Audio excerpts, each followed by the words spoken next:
debate, and I appreciate each and every person on this floor, and I have great respect for everyone, and I appreciate the sponsors of this bill and what they're bringing to the floor. But I have to tell you, I feel a little compelled to at least make a statement. I'm not going to ask the sponsor a question or anything like that. And a lot of this has been said, but I got to tell you, when we do a bill, we do legislation on this floor, especially something of this magnitude, I try and look at how this is going to be practically applied. And I think it's been said several times that we're going to make an effort. If this bill passes, it will close the loophole, and it may have a little bit of an impact. Well, you know, my folks were from Texas, and they had a bunch of old sayings. And one of the old sayings was, where there is a will, there is a way. And if someone is going to inflict harm on someone else or a group of people, they will find a way. So we're debating right now the problem with a tool that people use and not the real inherent problem of why people inflict harm on others. And that is behavioral health.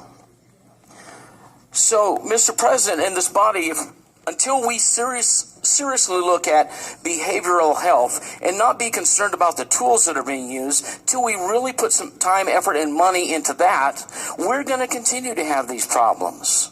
I mean, we can do background checks on people who buy cars so that they don't have a felon who's going to run down people off the sidewalk. Or someone who buys a sword with a blade that's over 12 inches long.